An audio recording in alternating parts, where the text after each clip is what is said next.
Hello everyone. In this video we'll look at tennis elbow. So tennis elbow, also known as lateral epicondylitis, it is characterized by pain and tenderness at the lateral epicondyle. This is due to inflammation at the origin of the extensor muscle of forearm. It is due to overuse of these extensor muscles. It affects 1 to 3% of adults annually.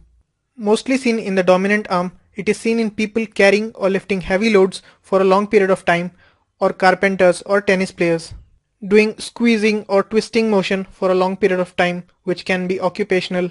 This is a tendinopathy, and in 30% of cases it is seen with medial epicondylitis, carpal tunnel syndrome and decurvant tenosynovitis.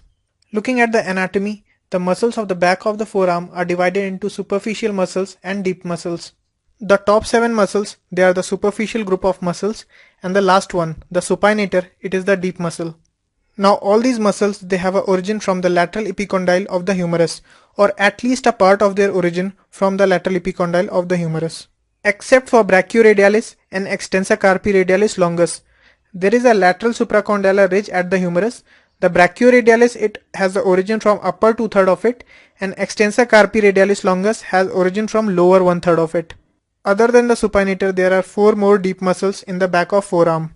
All these are supplied either by the radial nerve or the deep branch of radial nerve. Looking at the pathophysiology of tennis elbow, some studies have shown that it is a degenerative process rather than an inflammatory condition, so sometimes the word tendinosis is used. Microscopy shows angiofibroblastic hyperplasia with disorganized collagen, which means there is proliferation of blood vessels and fibrous tissue, but the inflammation does not end with fibrosis, and there is continuous cycle of inflammation going on. The main tendon involved is of extensor carpi radialis brevis.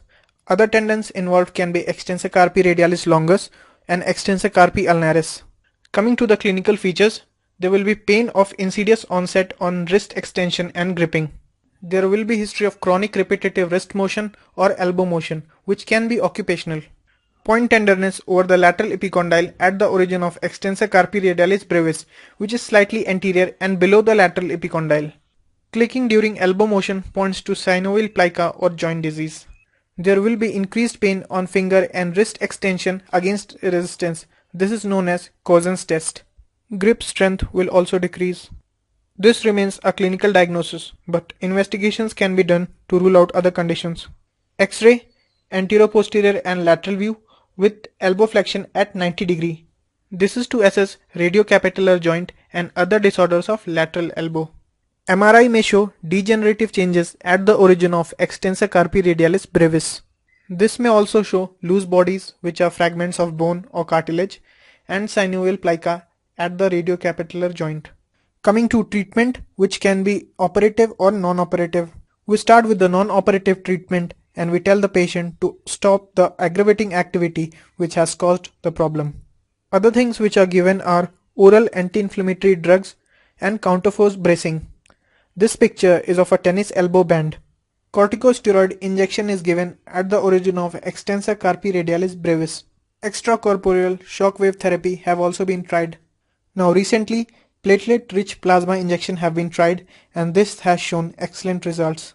Operative treatment can be open or arthroscopic.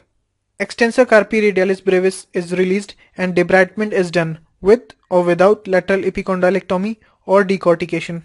Arthroscopic method has an additional benefit of addressing any intra-articular pathology if present. In post-operative period, the patient is given a sling and he is advised not to do any lifting or gripping for 10 days. 85 to 90% of cases have full recovery in 6 to 12 weeks. Coming to the complications of the surgery, there can be posterolateral rotatory instability. This is due to injury of lateral ulnar collateral ligament, which can be due to excessive resection. There can be radial nerve injury, ulnar nerve injury, which is less common, synovial fistula or infection. Do give me a thumbs up, leave a comment and subscribe to the channel. Follow me on social media and share this video.